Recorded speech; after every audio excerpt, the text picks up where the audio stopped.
Greetings, brothers and sisters. So I got a bunch of stuff to get to.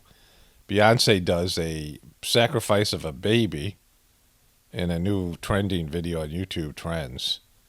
Some sort of Illuminati sacrifice in a music video, which was weird, right? To say the least. Going to come back to that. Obama's having a super spreader event. And so the Olympics is a complete S show, right? Simone Biles plans to compete in the Olympics balance beam final. And so this is where, I said I originally thought that they were going to, there's some kind of ad running here. It's a Simone Biles ad. I was originally thought that that they were going to bring her back for individual. Remember I talked about that as a way to make her go out as a champion and a winner. There she is with Hoda. When the narrative seems too Hollywood, right? When you have a narrative that just doesn't seem organic. In this case, she came to the Olympics. She was the, face of the American Olympics. And then she had the twisties, the McTwisties, right? And she couldn't compete through no fault of her own, since it was some sort of mental illness, and everyone praised her for doing the right thing and not competing, which, fine. Whatever. I don't care, right? It's the Olympics. I've said this before, the women's gymnastics to me is scary, right? And then she, has all these opportunities to come back, and she doesn't. And then there's an emergence of this American girl, Jade Carey, who was an alternate on multiple teams, I think 2 other teams. And she comes up. She wasn't expected to compete. She was about to fly home. And she wins silver and gold.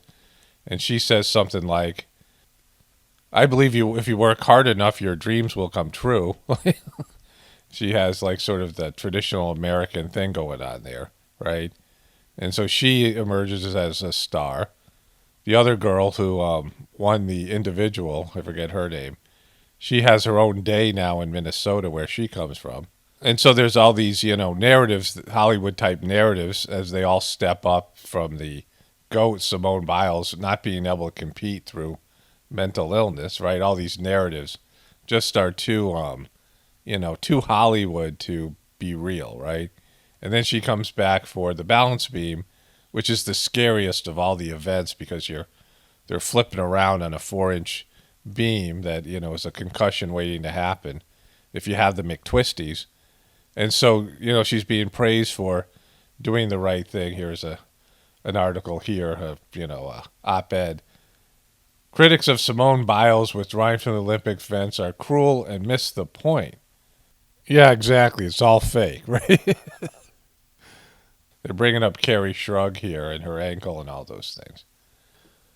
But the fact that she's coming back to go out as a winner, she's probably going to win the gold on balance beam, which would make it kind of just completely scripted, right? And then she'll go out as a winner. She didn't go out as a quitter. She championed her mental health problems and succeeded. She's a, American success story. And that's how they're, that's how I assume they're going to end this thing. But either way, she's going out as a champion. And so there were so many effed up things at the Olympics, and I didn't get a chance to cover them. This one night, it was hysterical. And I'll go through some of those in a moment. But the Olympics is a complete S show. And I've said this before, even as a kid, but certainly when I got older, when I watched things collapse, when I was around things that fell apart, with anything, there's the creative stage, and then there's a preservation stage, and then there's the destruction phase, right? And so for whatever reason, I've always found the destruction phase hilarious. When I worked in restaurants and the restaurants were collapsing, when things were falling apart, it just made me happy inside for some reason. It just made me laugh. There's just a lot of humor in the, collapsing of something. So that's why I really enjoy the apocalaughs. And the Olympics is clearly collapsing on all levels.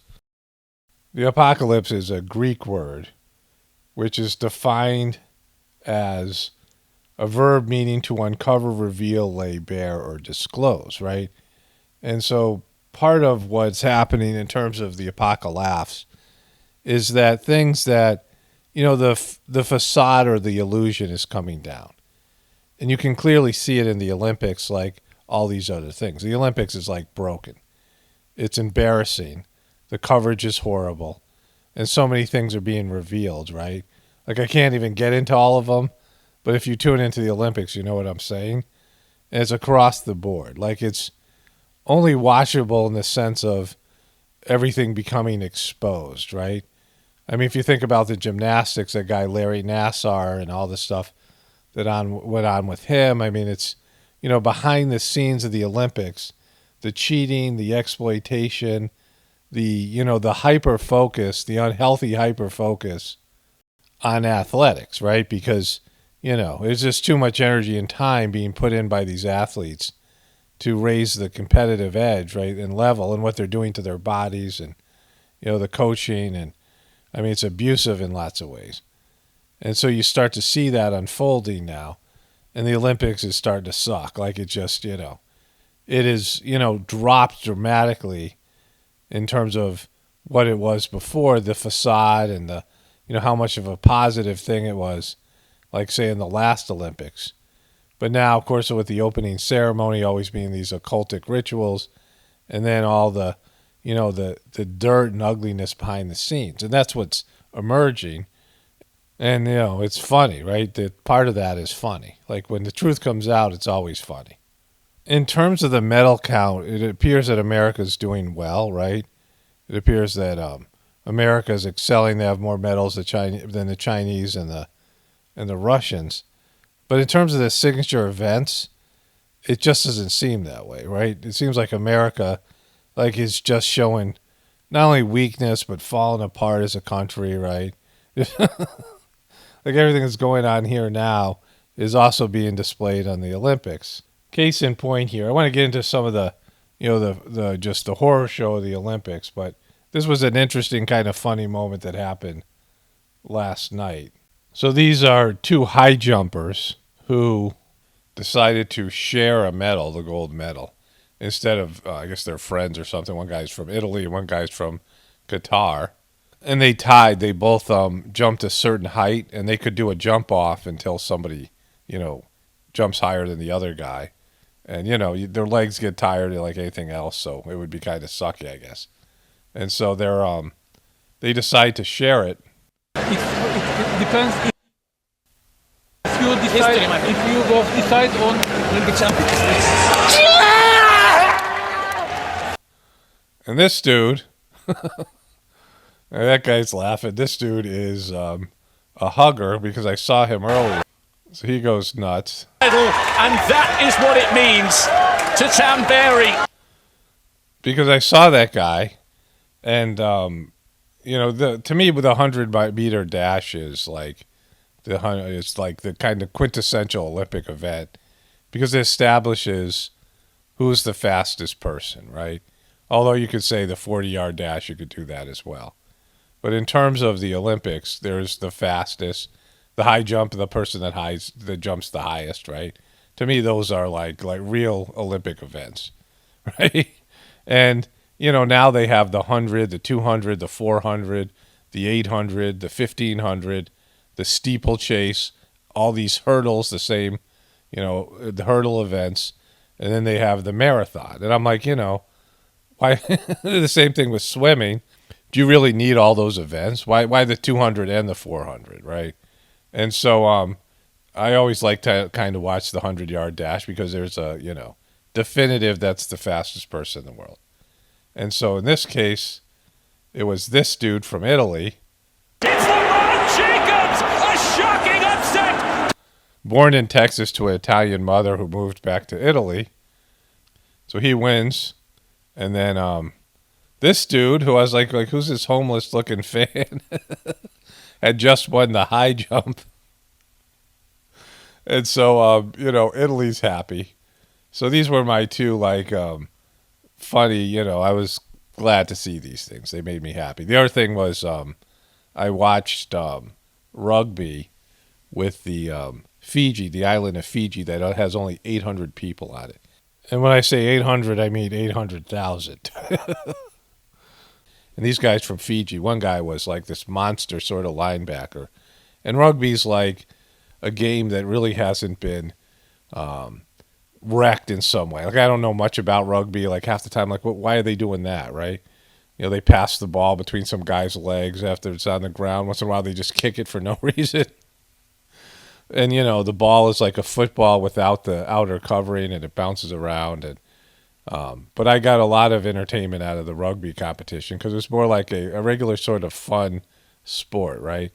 And one of my viewers from Fiji left a comment saying, you know, how proud they are of their team because they have 800,000 people and all their, you know, premier athletes play rugby. They don't even have 1 million people in their country, right? It's a small island, but they won Olympic gold. So those are my two, like, all right, these are, you know, enjoyable things that I saw. You know, when I just watched, I fast forward through things, and I stop when I think I see something that might be interesting. And so the other night, so what I was doing is just taping like various channels that had the Olympics on it, and I would just fast forward through it.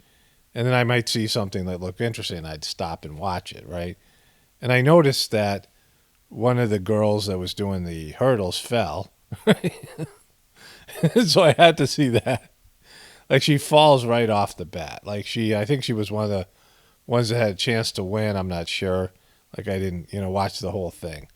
But she's running, and before the first hurdle, she, like, seems to stop and then falls, right?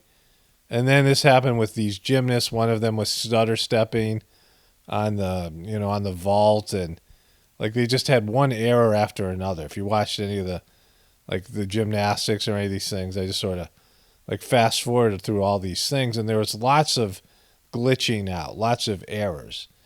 And then there was another hurdler that got booted, like they had an empty lane. And, you know, I stopped to look at that. It was in the same day. And it said, you know, the hurdler was like 6'4" and was dwarfing the other contestants. She looked like a linebacker. And it said she tested positive for human growth hormone.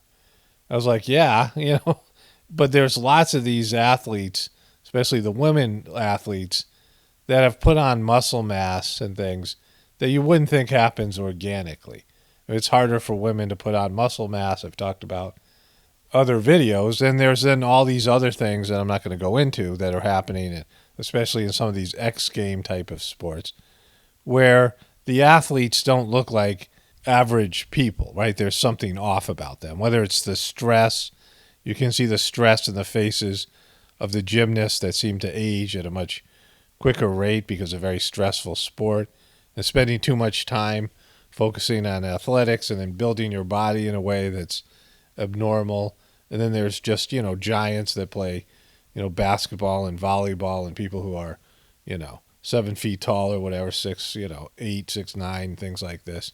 And then there was something that happened that night where there was another hurdler that didn't get to compete. She has a 5-year ban, and they had her telling her side of the story. And she said, well, she missed a mandatory drug test because she was suffering the after effects of an abortion. And she used these words that sort of struck me, that the Olympic Committee lacked compassion and understanding for her reason for not getting the drug test, which was having an abortion. And I was like, wait, did you just say that out loud? And so, you know, when you look at the Olympics, there's just so much cheating. We know about the drugging, and it seems like they're not taking hormone tests anymore. I mean, I don't, you know what's going on. They're supposed to have extensive testing going on.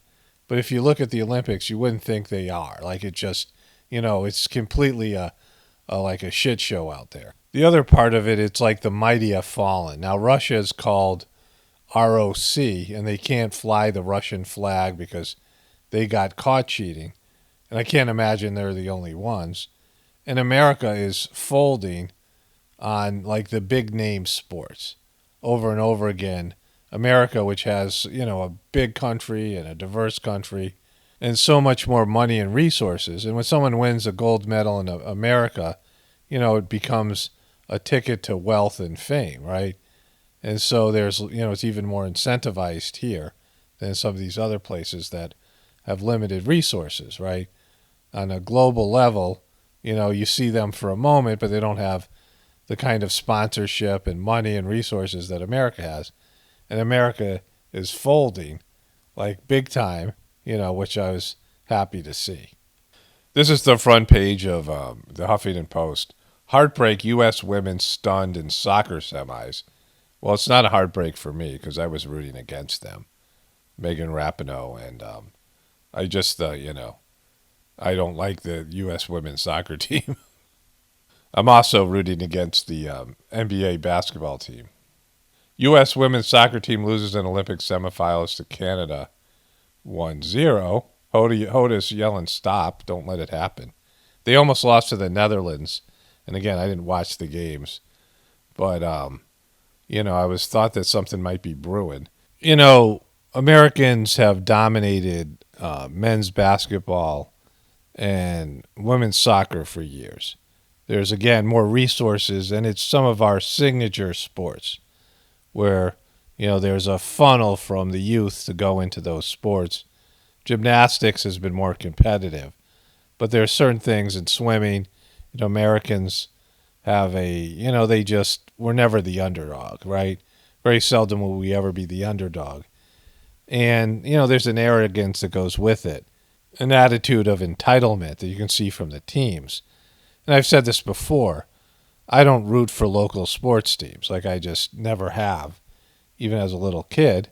And, I used to root for the Indians and the Cowboys and Indians movies, right? I mean, I have that kind of a personality. So sometimes I'll root for the American team or whatever it is. Sometimes I won't. This depends on how it just, how it settles with me. And certainly the soccer team losing, and we'll see what happens to the men's basketball team. But these other sports that America dominates, because we know what's going on here in America. It's a shit show here, right? America's falling apart. And so, the fakeness, I want the apocalypse, right? The apocalypse, a moment of truth, right? Where the truth reveals itself. And that's starting to happen because there was a protest. U.S. medalist Raven Saunders does protest at Olympic ceremony to support oppressed. Now, I'm about supporting the oppressed. If you know what I've talked about, my past history and, the history from, not my history, but all history there is written by the oppressor. And I've talked about that in the past. So I'm always, I like the underdog. Most of us do. But the problem with this is, it's become fashionable and it's supported by the mainstream media. It's hard to say you're speaking truth to power when the powers that be that cover this are, in favor of your protest. Now, I'm not a big fan of the flag. This is from 1963, the year before I was born. And two black athletes held up, these were, I think, Olympic sprinters, the 100-yard, 100-meter dash. And they held up their fists in protest of, racism and things. And they got slammed, right? There's Jesse Owens. There's a guy. Jesse Owens won the 100-meter dash years before that. But in 1963, I believe, or 64, must have been 64 because of the Olympics. So it was probably the year I was born. These guys did a protest, and I've always talked about how protests don't work and, all these things. But like I said, I don't like the flag. Like I like the pirate flag. There's a few good flags out there, but the pirate one is the best one. But if I could, do it over, when I was a kid, I had to say the pledge allegiance to the flag. And I would never pledge my allegiance to a flag because, you pledge your allegiance to God, right? Not a flag. That whole thing, I'm not, I've talked about there's a lot of lies in American history. And so, these things don't bother me when there's protests, right? But the difference between these dudes protesting and this woman protesting yesterday is when they did it, they got tagged, right? They got hammered in the media. They were, it wasn't well received. This was back in the hippie movement and things. Now the hippies have grown up and have seized power, and they're pushing their agenda, and they run, they run the media, they run social media, all these things. So there's been a reversal in power, and now this woman doing her protest here isn't, it isn't going to meet the same level of resistance because everything's changed. Like, we experience censorship here, right? Our voices are suppressed. People in the so-called truth community, we can't express ourselves. We're being censored, right? We're not allowed to express the way that we feel things or see things. I mean, that's happening more and more now. But this woman isn't going to receive negative feedback from the media or from, most media. Some of these, maybe Fox News will do something light about it, right? But, it's just Fox News sucks, But in terms of most of the mainstream corporate world and media and most of the politicians, this is being celebrated, right? And there'll be some, patriotic stuff they'll bring up, people will bring up. But it's not really as scary as back in 1964 when those other dudes did it, right? And, protests just don't work. I've talked about that before. They always backfire. When there's protests, the opposite results happen. Like, you think about what happened January 6th. Trump and the Republicans are taking a beating, and, people in the truth community as well, because of the QBs and the Trumpers and what happened there and, all of it, right? And so, it isn't a win for the right wing. It's a loss. It's a big power grab for the left wing. And so these things just don't work. But it's just a bigger part of everything that's going on at the Olympics, right? It's just falling apart. And America specifically is falling apart there. Which brings us to Dong Dong. So Dong Dong is a Chinese athlete. Well, I was watching the Olympics and I was like, wow, it's a complete shit show out there. And then they have trampolining at the Olympics for some reason. I think I watched it maybe some years ago. The guys go up like 40 feet or crazy stuff, right? They do flips. And Dong Dong is a Chinese athlete who has a perfectly acceptable name for the country he lives in, China. But in America, it means something else. So I'm watching this and I'm like, Dong Dong's dominating, right? Dong Dong makes Olympic history on Tokyo trampoline. Chinese Dong Dong claims fourth trampoline medal. And so I was, very impressed by Dong Dong. Dong Dong's getting it done. He's the most prolific trampoliner ever. Like, people don't know about Dong Dong. I mean, they're underestimating Dong Dong. They don't understand Dong Dong I's historic fourth medal in grand finale. He's dominated in 4 Olympics doing flips. I mean, Dong Dong NBC Olympics. Everything that Dong Dong does is, produces some positive results. There he is here. Dong Dong wearing a mask. Dong Dong giving the thumbs up with his mask on. Dong Dong showing he's got a silver medal. Dong Dong jumping on a trampoline doing flips. Dong Dong making a exacerbated face there. Dong Dong rocks. Don't underestimate Dong Dong. That's all I'm saying. Don't bet against Dong Dong. Dong Dong wins every time.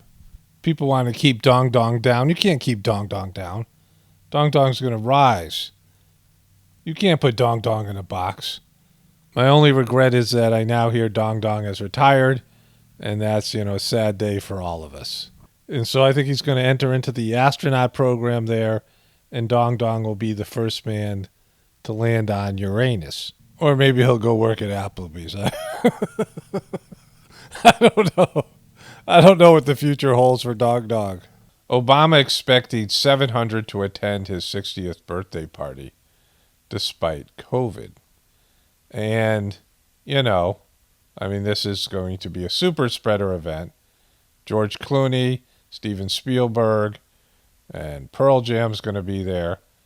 And yet, if Trump had done this, it would be something else, right? You can see how the tables have turned in terms of somebody like Trump, who was demonized for all these types of things, these super spreader events.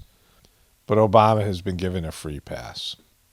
So Beyonce released another video. I covered one yesterday in which she was so narcissistic and braggadocious, and she was talking about herself as the reincarnation of the goddess Ocean, who has who's to do with reproduction and motherhood. She called herself Queen Sheba, and also the mother. She said that she is the mother. After saying her name, right, she said all these things that she is, right? The mother, not a mother. It starts off with her being with her baby, and then she's walking down to the river with a basket. She's walking down to the river with a basket, and I think we know where this is going. She puts the baby into the basket, a la Moses, and the original story is Karna, right? Karna from the Mahabharata. In the Mahabharata, there's this woman, Kunti, who is sort of like the motherly figure in the story. And she's married to a guy who's cursed, who can't reproduce. And so she learns some sort of a mantra where she can call higher developed souls and cosmic functionaries to her to impregnate her. And so this is also the story of like the Immaculate Conception that was first told in the Mahabharata. And she calls the god of the sun to impregnate her when she's 16 because she just learned this mantra. She's not yet married. And she gets pregnant and she doesn't know what to do. She sends this baby down, this baby who becomes Karna in the story, who ends up fighting with her other sons. So that's a whole interesting plot twist. So that's the original story of putting a baby in a basket and sending them down the river. And so she puts the baby in the basket and pushes it out, right? Because that's what you do with babies. You send them down the river. But she gets sad about it, at least. She gets, teary-eyed, and there's some sort of divine stuff going on as she does this. She sheds a little tear as her baby goes down this river, and the river picks up speed, and it has to go through rapids, right? It's just getting pummeled by water. There's supposed to be a baby in there, and it's, going down this river, which is probably, wonderful for the baby who is, now wet and cold, and then goes over a waterfall. So I'm going to go out on a limb here and say putting a baby in a basket and sending it down a river is not a good thing to do, right? I think we can establish that now, whether it's in real life or music video or historical religious tale or something like that. It's a bad idea. Putting a baby in a basket and thinking things are going to turn out well for the baby by the mother, right, is, kind of evil. And let's kind of stay away from that kind of thing in the future. And in this case, the river ends in a waterfall, and the baby goes over the waterfall. And like Beyonce didn't know, she didn't know what was upstream of the place she was dropping off the baby. She didn't know it was going to end this way.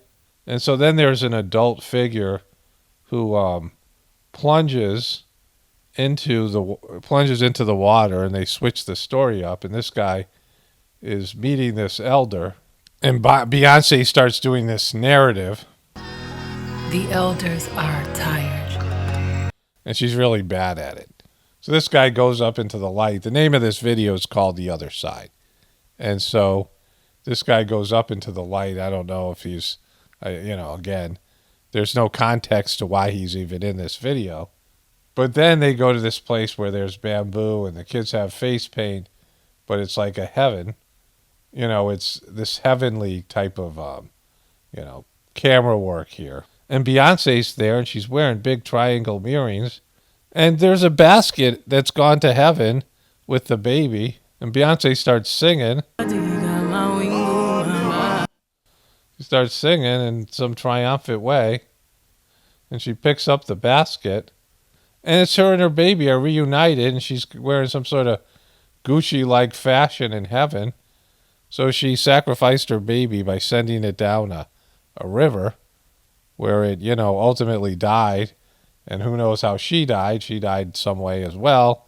And they're reunited in heaven because, you know, it was something great that happened. Some sacrificial moment. Like just bizarre stuff from Beyonce.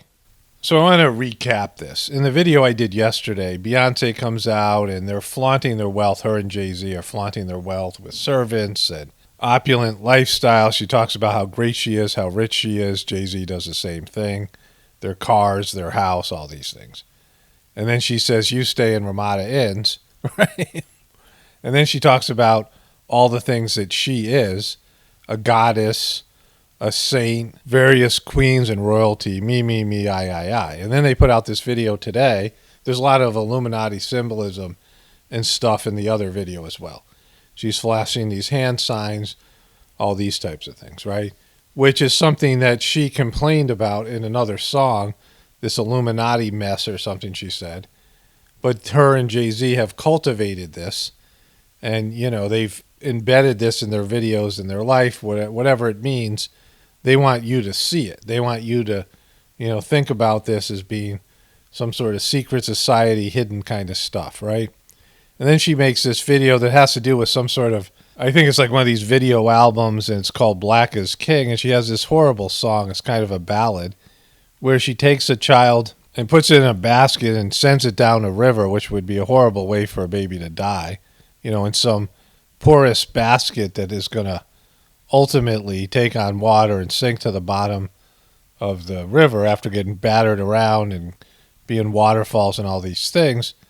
And then she meets the baby soul in heaven, and they make it sound like it's some sort of, you know, this Illuminati sacrifice is somehow some sort of brilliant spiritual event. See, the problem with Beyonce, more than other celebrities, is they try to make her transcendent. They try to make her into some iconic spiritual figure where she's glowing and she's a saint and all these things, right? She's, you know, some sort of royal saint and some sort of goddess. I mean, it's something where they're trying to make her spiritual, and she's not. She's not smart. She's not a transcendent figure.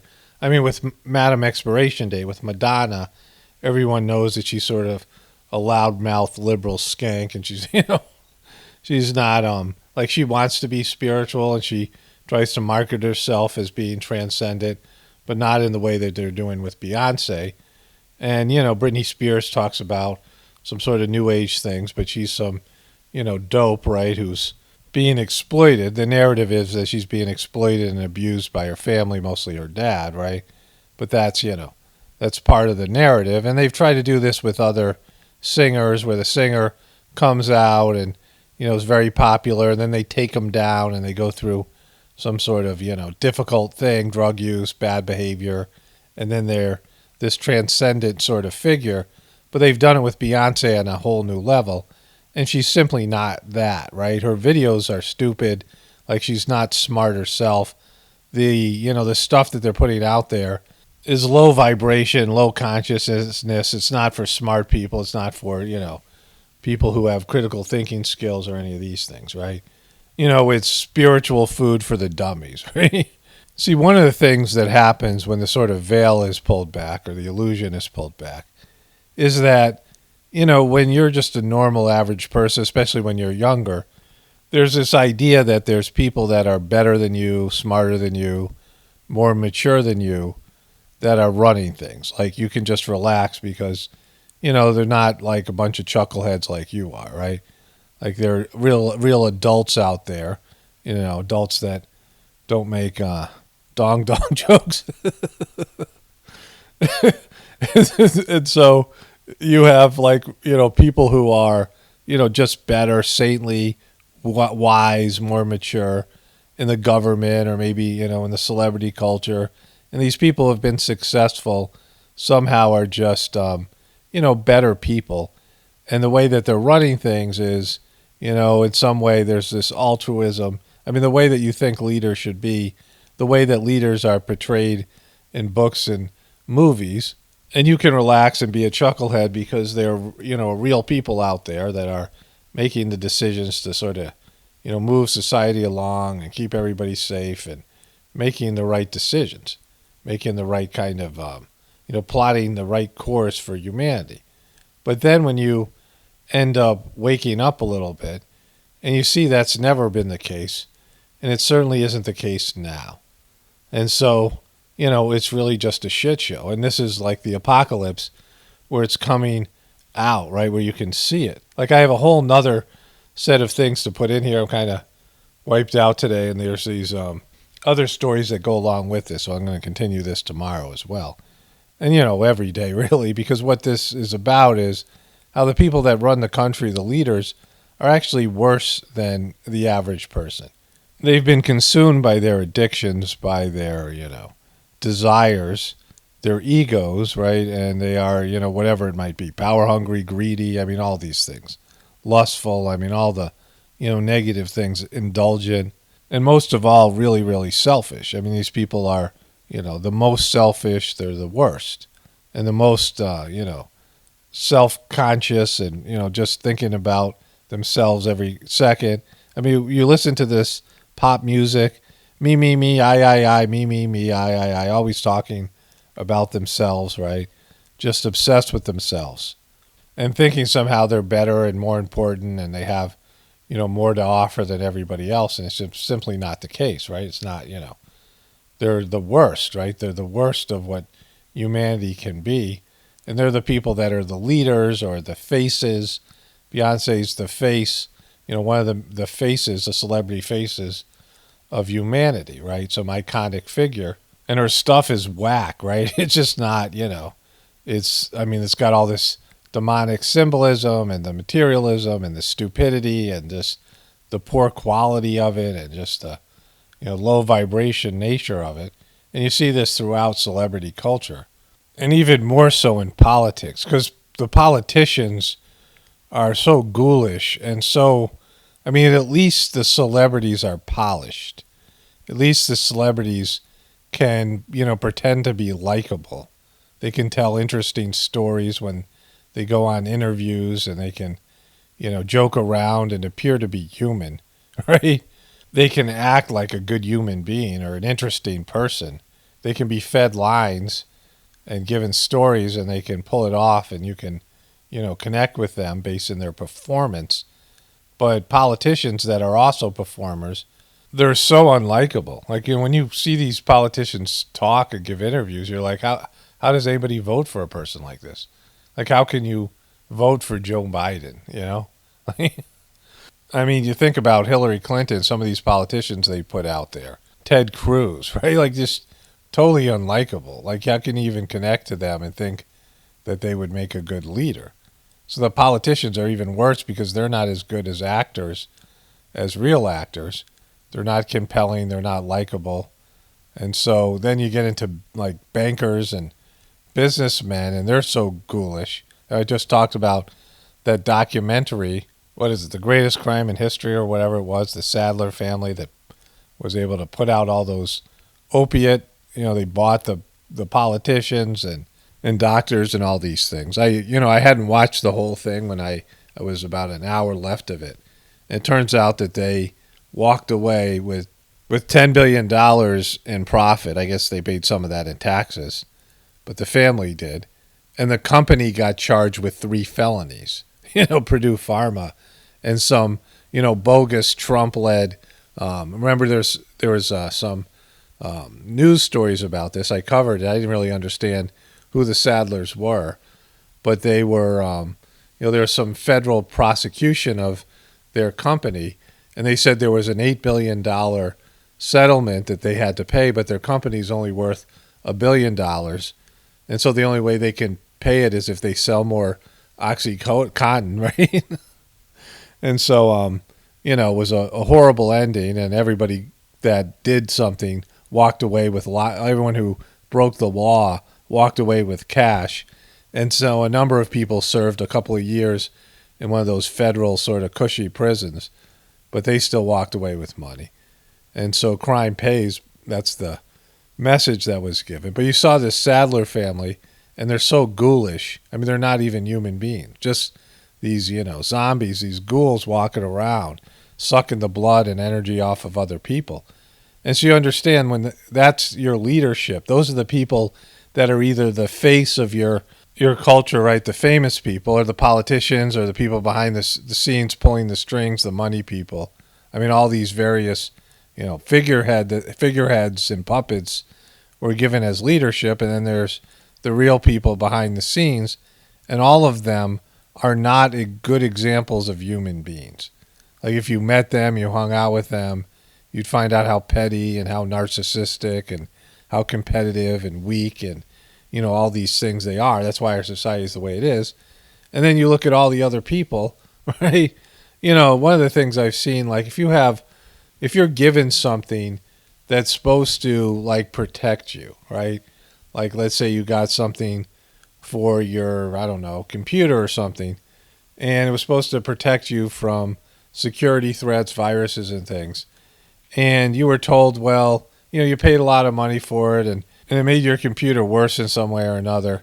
And then it only, lessened the damage. And then you brag to everybody on social media how grateful you were for this, this computer protection, that you were so grateful for it because the people selling it to you told you it would be much worse if you didn't have it, right? It's like you're paying protection money to the mafia, and it still sucks, but they're saying, hey, without us, it would be way worse.